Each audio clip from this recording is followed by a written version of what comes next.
Good evening. Welcome, welcome. Lovely to see you all here. Thank you for ringing the bell, Jim. It was a little bit loud and I thought, I don't know, it just made me happy. Like, it's Memorial Day, boom! It was really nice. So I wanted to start with a little bit of a poem today that in some, maybe not completely directly way, that kind of like honors this idea of people dying in wars and the wish for wars to end. Those of you who have been listening to me for a while will not be surprised by the poet. It's Rosemerry Trommer. And this poem is called Because. It's Because by Rosemerry Trommer. And it goes like this. So I can't save the world. Can't even save myself. Can't wrap my arms around every frightened child. Can't foster peace among nations. Can't bring love to all who feel unlovable. So I practice opening my heart right here, in this room, and being gentle with my insufficiency. I practice walking down the street heart first, and if it is insufficient to share love, I will practice loving anyway. I want to converse about truth, about trust. I want to invite compassion into every interaction. One willing heart can't stop a war. One willing heart can't feed all the hungry. And sometimes, daunted by a task too big, I tell myself, what's the use of trying? But today, the invitation is clear. To be ridiculously courageous in love. To open the heart like a lilac in May, knowing freeze is possible, and opening anyway. To take love seriously, to give love wildly, to race up to the world as if I were a puppy adoring and unjaded, stumbling upon my own exuberance. To feel the shock of indifference, of anger, of cruelty, of fear, and stay open. To love as if it matters, as if the world depends on it. This is Because by Rosemerry Trommer. This is a beautiful poem, and there's lots of things I could say about it. A few things I want to pull out this evening is, we could say that part of meditation practice is like in the gross generalization, but in a way that can be really helpful to think about too, is this movement from just concepts and ideas and living in our minds to actually being present for our experience. Like what's actually happening this moment, instead of all the thinking that's going on in the ways that we think it should be and disappointed how it's not and that kind of thing. And she has this poem, So I can't save the world. And then she continues, so I practice opening my heart right here in this room. This idea of I can't save the world, in some ways, the world is just an idea in our head in some ways, right? We don't experience the world. We experience whatever's being experienced in this moment. And so she's practicing to bring her heart, bring her love to just what's actually being known in this moment. And we could say all of this meditation and practice is about this, is about noticing all the ideas we have about what should be and what shouldn't be, who we are, who we aren't, those people over there, how they should be different or how I should be different, all these thoughts that we have. just noticing that they're just thoughts, it turns out. And what are thoughts? They're just, right? They're insubstantial, ephemeral. How many quadrillion, bazillion thoughts have you already had? In contrast to hearing the voice, feeling the pressure against the chair, the cushion, maybe there's an emotion that's being experienced at this moment. So we could say that this is one arc of this poem, one kind of element that's being expressed in this poem. But I appreciate that she also talks about this feeling of insufficiency. This feeling like, yeah, whatever I'm going to do, it's not going to be enough. This sense of like being inadequate, not quite enough, maybe not good enough, or inadequate in some kind of way. And of course, those are also thoughts. But there's a way in which we can really, grab onto those ones, those particular thoughts, and make them feel like, well, these ones are true. Those thoughts about the snowman I had earlier today, that was just a thought, but this feeling of inadequacy, that must be true. And she says, I practice opening my heart right here in this room, and then the line continues, and being gentle with my insufficiency. So there's this way of like being gentle with one's feeling of inadequacy or insufficiency. She's not talking about being filled with shame. She's not talking about pretending like it's not there. Just acknowledging, yep, there's a feeling of insufficiency, like I can't do enough or I'm not enough in some kind of way. There's some power in just saying it. Yeah, this feeling is here. And we might say that this turns out to be so common. Not everybody has this, but it was a big wake-up call for me when in part of my training to be a Dharma teacher, initially to be sitting in on practice discussions that another teacher was doing, and just to see how person after person after person on retreats would come in, all the details different, but all of it sharing this flavor of I'm not good enough. It was really heartbreaking to realize, wow, so many people are having this feeling. And we could say, well, maybe it's not surprising. There's so many messages we get from our culture, from our family, from our upbringing, education. There's all kinds of reasons.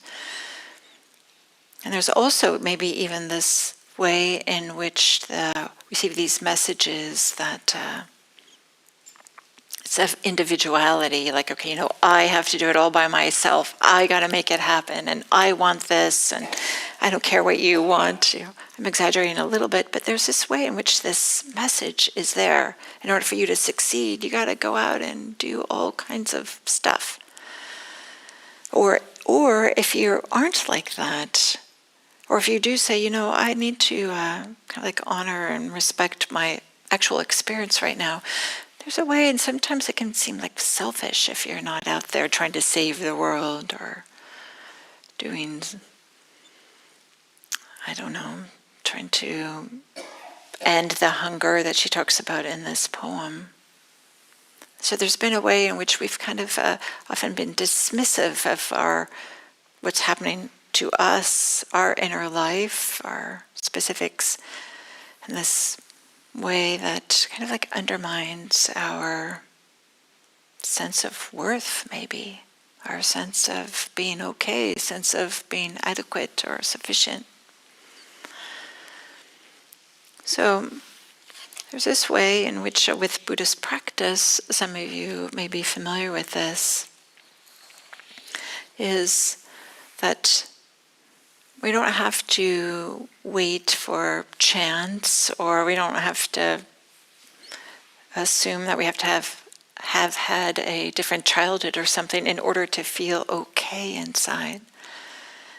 Instead, this is something that can be cultivated, and in fact, we would say needs to be cultivated. And it's a tremendous benefit for one's life to cultivate this feeling of warm-heartedness, this feeling of goodwill, not only to ourselves, but to others and to all beings. This like expanding out, this feeling of care and warmth and goodwill, respect.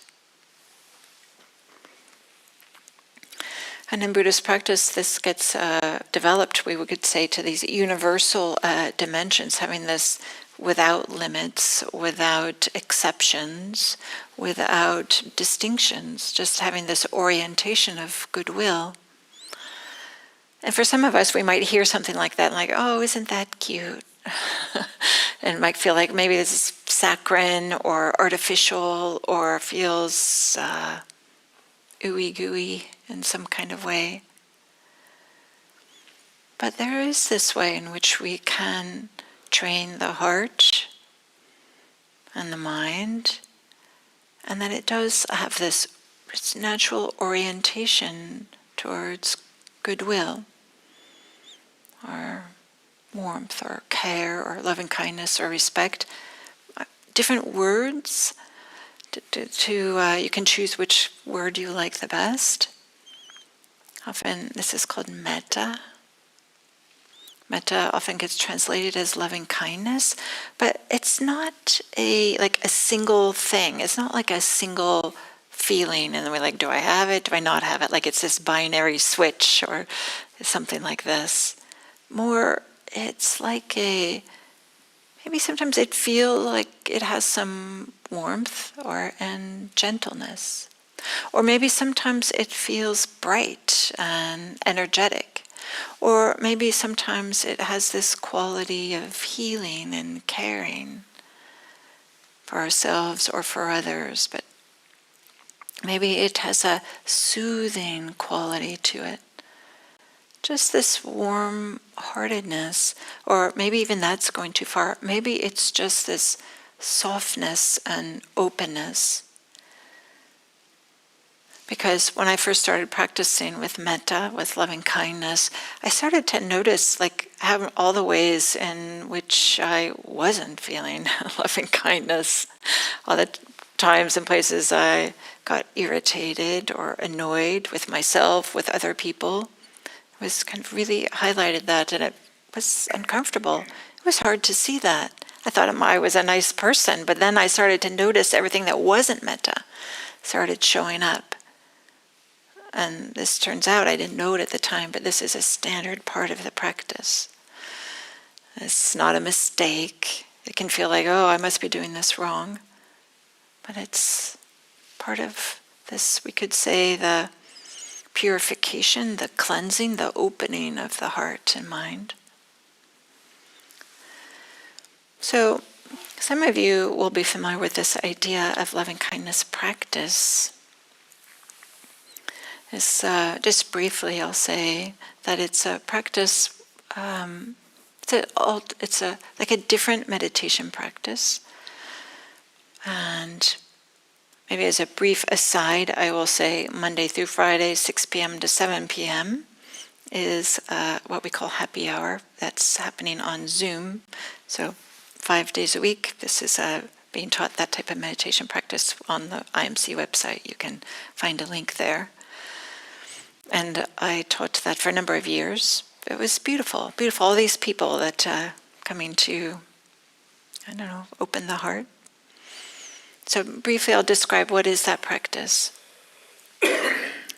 Start where it's easy, absolute easiest, like the easiest to feel warm-heartedness.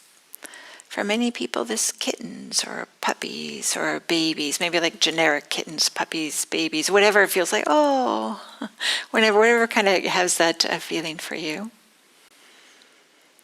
And then you maybe connect with this, what we can call a lovable being. This could be an actual kitten, puppy, baby that you know, maybe grandchild, or maybe there's somebody in your life that's really helped you. Often it's maybe coaches or mentors or teachers or somebody that has really touched you in some kind of way that you easily have a sense of appreciation. bring them to mind. And then to help the mind and the heart kind of like soften and stay connected, we repeat phrases. May you be safe. May you be happy. May you be healthy. May you live with ease. These aren't prayers as much as it's just this intention, this wish for goodwill for this person. And that could be it. It could be that simple. Just saying words, absolute easy, and sending goodwill to this lovable being. Many of you will be familiar with what there's to go on to all these different categories, but what I've discovered from teaching this and with my own practice, if you just stay where it's easy, it just naturally overflows into the other categories. We don't have to force ourselves, because sometimes then it feels too contrived and constrained. Instead, it can be really helpful to just connect with a lovable being. I could give talks and talks about this, and I have, but and just connect with this sense of goodwill or warm-heartedness.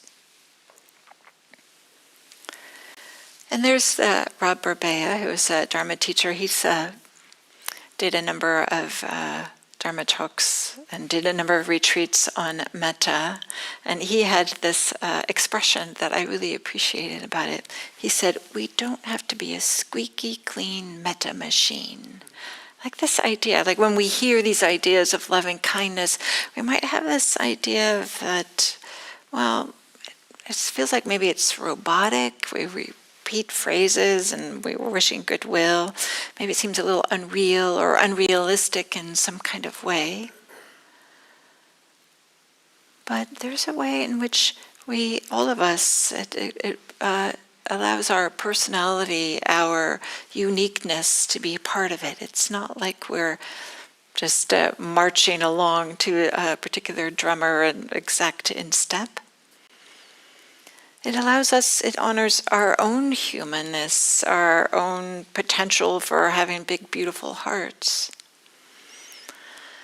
And importantly, this Mettā practice, we start with where it's the easiest, and sometimes then intentionally, often, not always, turning towards ourselves. May I be safe. May I be happy. May I be healthy. May I live with ease. It turns out this is really difficult for a lot of people. This whole notion of just caring for oneself or sending love for oneself is uncomfortable. But there's this way that it can make such a giant difference. As I said before, some people feel like, oh, that's selfish. I should only be doing it for others. But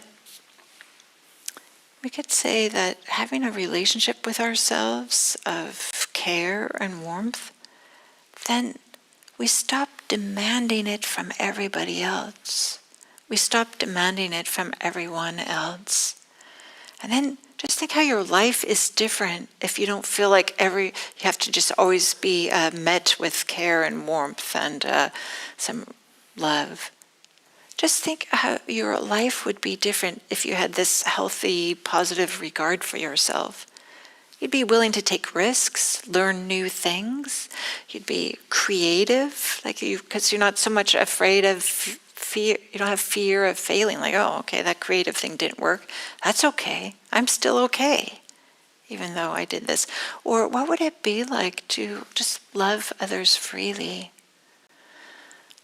And maybe they exchange, or maybe they reciprocate love, and maybe they don't. But just love what's lovable about people.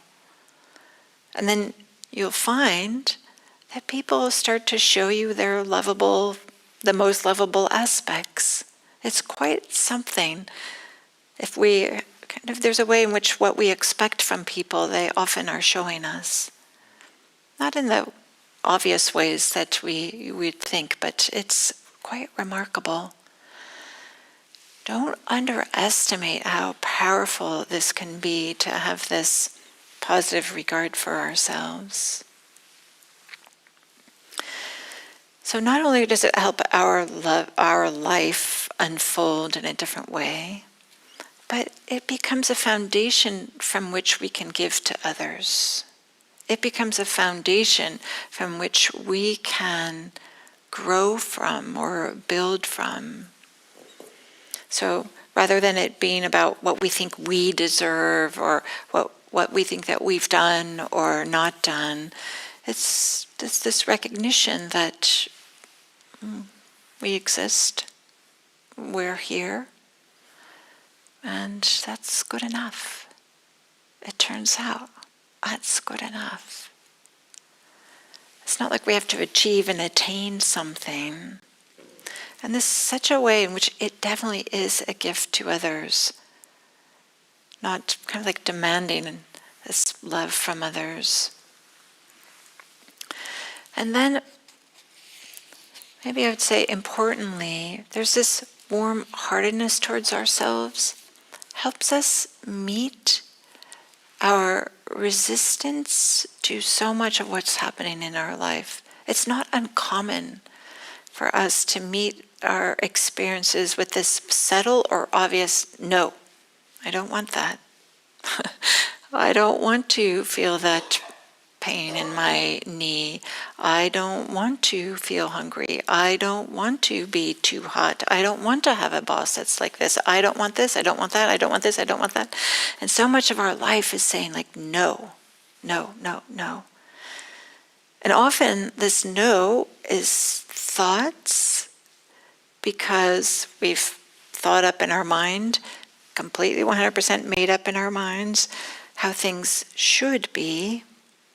And then we lay that on top of what's actually happening, and they never match. I'm saying the word never. Rarely, let's say rarely. What's made up in the mind isn't precisely matching what's actually happening. And then with this, what's made up in the mind somehow seems to be what's the authoritative. And there's this way we're saying, no, no, because it doesn't match this. And this practice is about saying yes to what's actually happening. What's actually happening sometimes is uncomfortable. What's actually happening is frightening. What's actually happening is sad. What's actually happening is beautiful or joyful and lovely as well. But there's something when we stop fighting with things and being disappointed in them and saying no to them and just meeting them, like we saw in this poem. There's this way in which there's this relief of just putting down the burden of always trying to make things be different.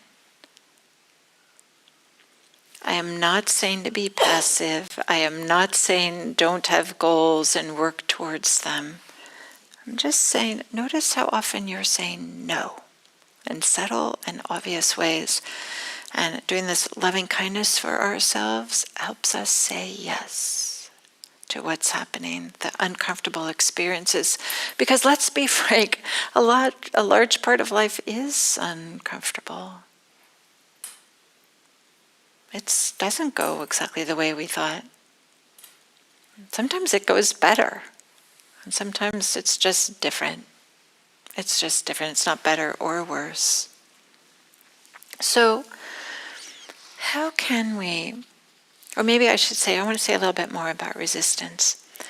There's this way about like acknowledging the resistance and like maybe even just becoming familiar with the experience of resistance, this way in which we're saying, no, I want it to be different.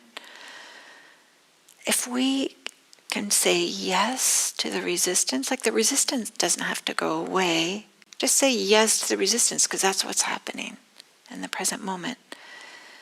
It turns out this can be a gateway to more and more freedom. This is definitely a gateway to a way in which your life can have much more peace and ease.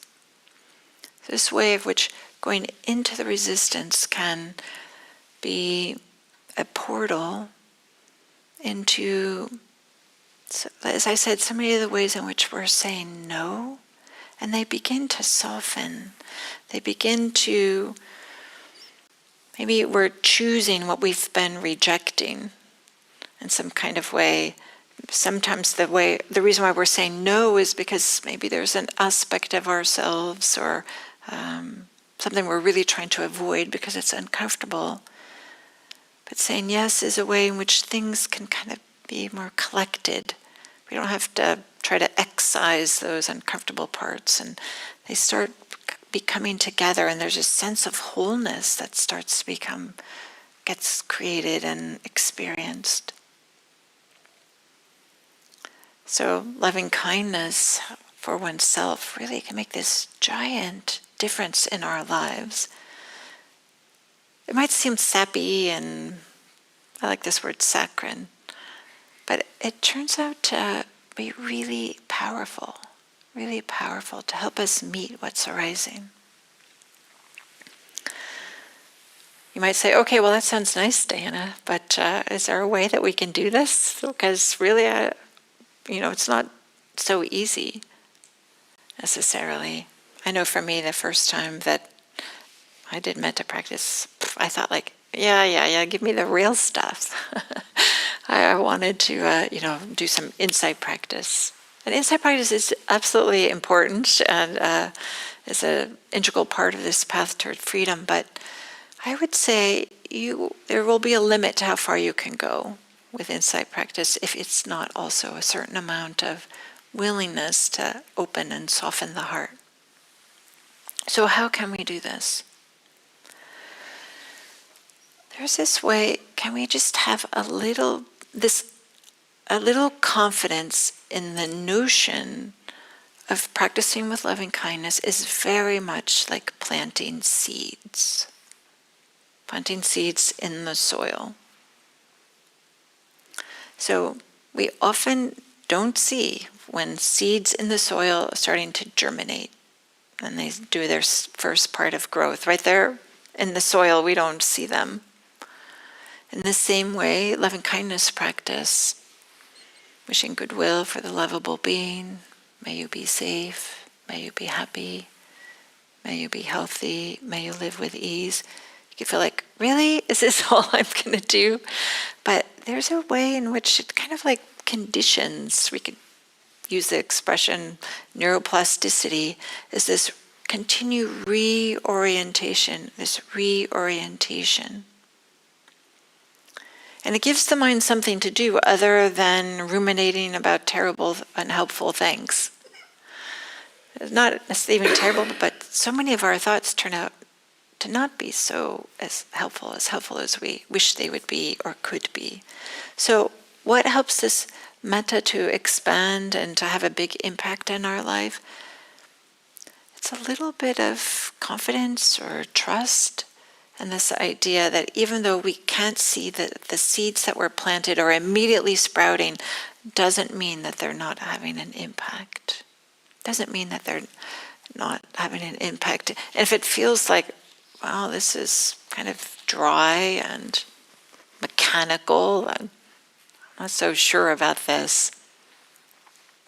Or even if we feel, as I said earlier, everything that wasn't loving kindness started to come up, all this anger, I couldn't believe it, and this hatred, like, wow, I was so surprised by it.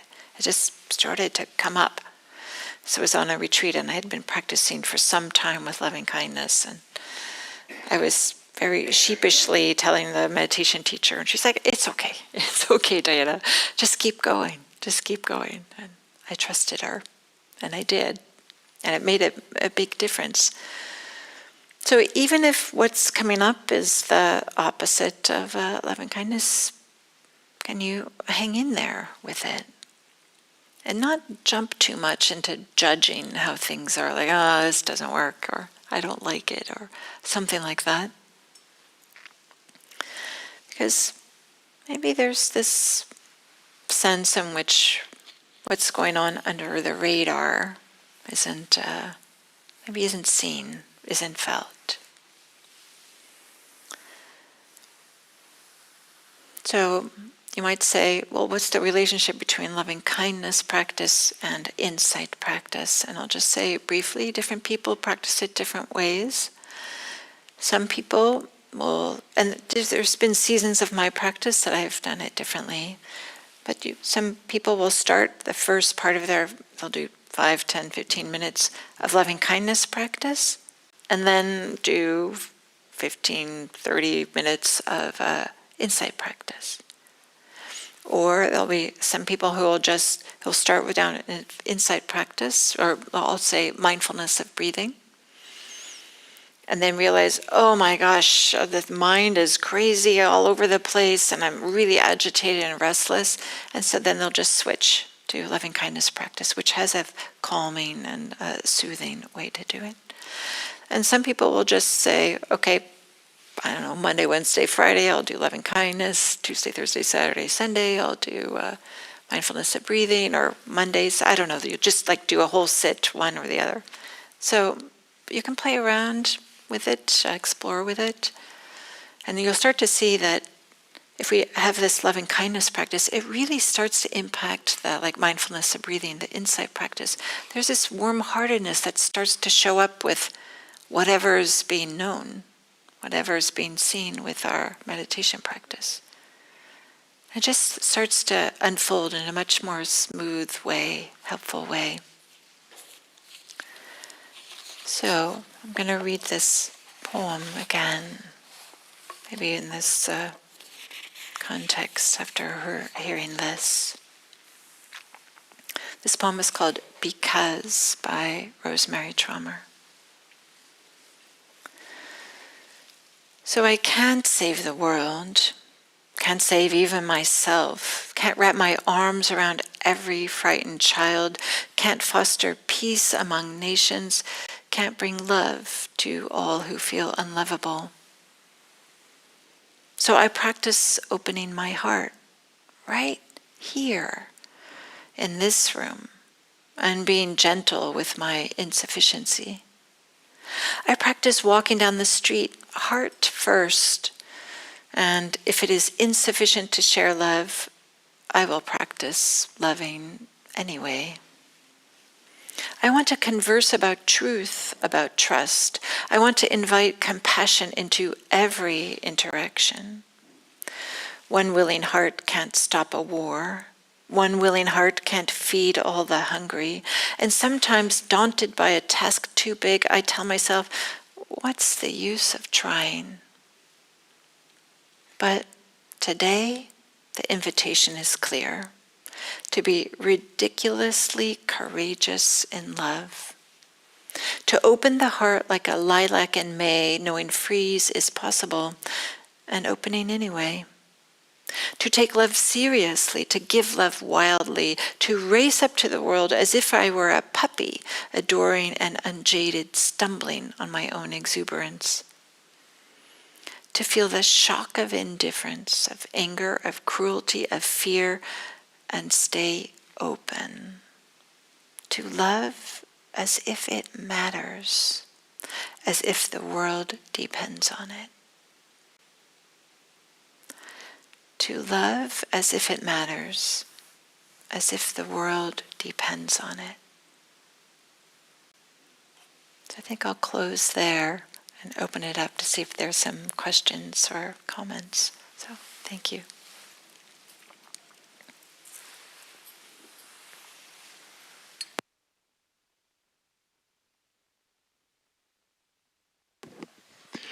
So when I was 21, like my uncle was in the Navy. He was a pilot, and I was a really good athlete. I was working out all the time. I was thinking about trying to become a Navy SEAL, trying to apply and see what would happen. What ultimately stopped me was I thought, you know what? I don't think I could shoot anyone. I couldn't kill anyone. So I just said, forget it. My question is, hypothetical question is, for someone who is a Navy SEAL, and the president has ordered them to assassinate some terrorist leader, can they have loving kindness for who they're about to kill, do you think? Or would they have to kind of like suspend that within themselves so they could do the mission? I don't know. I'm not a Navy SEAL, and I haven't been in that position, so I don't need to speculate. I can't speculate exactly, but yeah. No, I love your talk because your talk was why I chose not to do it. Like, I can't do that. I just couldn't do that.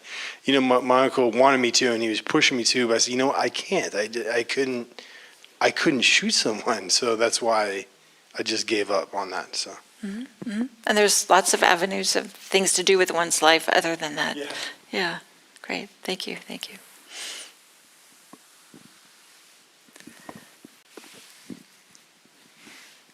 Thank you for the speech. In the middle of the speech that you mentioned, Mettā, the love kindness practice would help with the aversion, and that will help us to say yes to the reality. Yeah, I heard about that too. Could you? I mean, I was on a retreat and my teacher mentioned that too, but that was an inside retreat, so they didn't talk further. So could you elaborate more how what part of the practice will help us say yes to the reality? Yeah. So I'm just going to make this up. Let's say that you're at a Dharma talk on a Monday night in a meditation center. And let's say that you feel like, oh, why is this person talking so long? I want to go home. So there's a certain amount of aversion. Can you just recognize the experience of the aversion? Not you don't have to change what's happening, an aversion. And how does that get experienced? It's often like maybe tightening of the jaw, there's maybe the shoulders go up, and maybe there's this like a sense of restlessness, like wanting to leave. So to be willing to even turn towards the aversion is not so easy, because so often we have aversion to aversion. So this, like the loving kindness practice, to help us soften up, like, okay, I'll she's saying in this, I forgot what the exact line is, but to love the world. Okay, can you just have this, yes, love the experience. And so what often happens is you have aversion to the aversion to the aversion. And then you have aversion to the aversion to the aversion, blah, blah, blah, and it just goes on. And then at some point you're feeling like, oh wait, I think I can meet this experience. And it doesn't matter whether it's the third iteration of aversion or the first or the 300th. But there's this way with softening the heart somehow, just makes it easier to turn towards it. Thank you. Mm-hmm. Anybody else have a comment or a question? Yeah, right behind you. Thank you for this reminder. Can you use it? Put the microphone like this, like this. Yeah, there you go. Yeah, thank you for this reminder that this practice can help us open to what's happening and not turn away from it. One way I heard this phrase is to make fear feel safe, which I didn't always understand what that meant, but I think I do now. Thank you. Yes, make fear feel safe. This is exactly that, is to have some warm-heartedness towards the what's being experienced. Thank you. Thank you for the beautiful words and the poem. My question is regarding just if you could comment a bit on when this feeling of wanting to care for oneself arises, but then there's this other force that is like maybe inertia or just, as you said, like just the forces of the world and so on. What type of things can we do to promote this sort of just caring for oneself?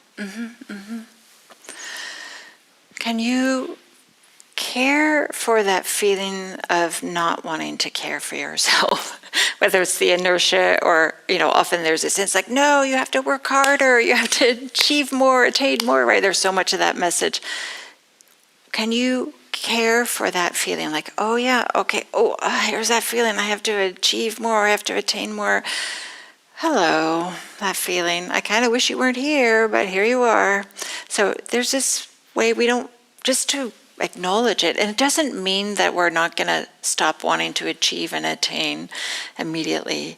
But to not make that be a problem. What happens is things start to just come together, and it's like, oh yeah, okay, this feeling of drive, achieve, attain, and even sometimes to not take care of myself, okay, that can be part of the mix too. And I also have this feeling of wanting to take care of myself, and can I honor and respect that there's these two different things that are going on, and can that be okay? And so without insisting that one's wrong and one's right, and that's the beginning. Like, it's like, okay, yeah, it's a mixture. It's not neat and tidy. It's not so obvious sometimes how to go forward or with wanting to take care of oneself. But for that to be okay. Thank you.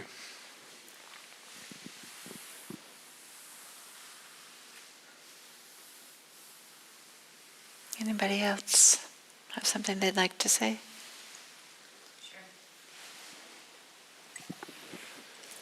I forget how to do this. Like so? Okay. Thank you. Well, I always feel like I have to fix the world. I have to fix all the things I don't like that I see in the world.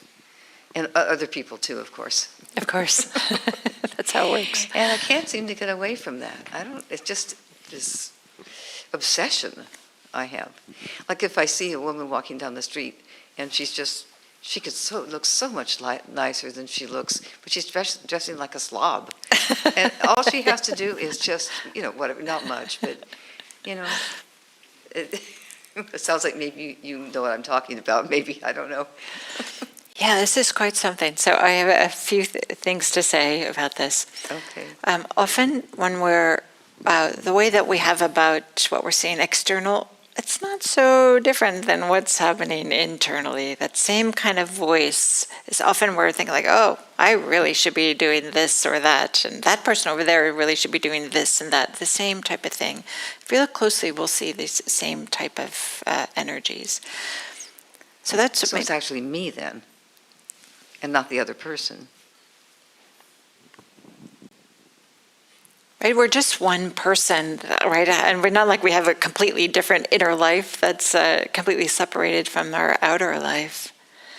But often our inner life is really uncomfortable for whatever reasons, so we're really focused out there.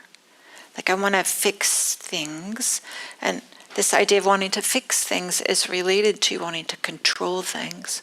Of course we want to control the world. And so because then everything would be fine, right? But turns out, right, we don't control other people and we don't control the world, but we keep trying. But there's this way, if we can just realize, yeah, actually I don't control this or this person or that. Turns out we control so much less than we think we do. And just even noticing that makes your life just go so much easier. Just to recognize, oh yeah, I don't have to control what's happening over there, and to kind of step back and be with our own experience. Because it's frustrating, because we don't control things, and yet we keep on trying. So these are two big giant things.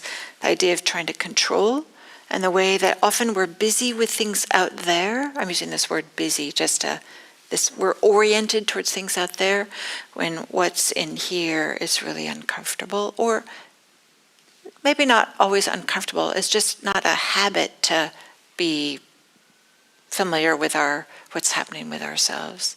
Sometimes we've been socialized or something to just really be focused outwards.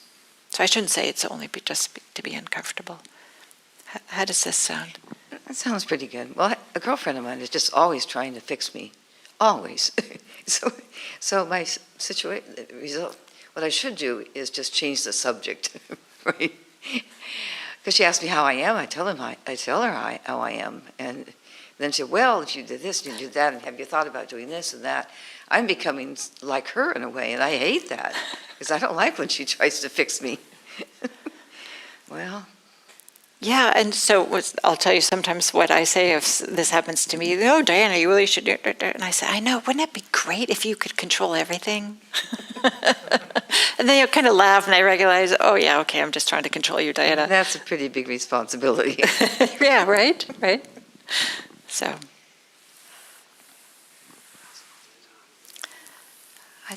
I think we'll end there. It's 8:30 here, but thank you all for your attention and your practice, and I'm wishing you a lovely rest of the evening and safe travels home. Thank you.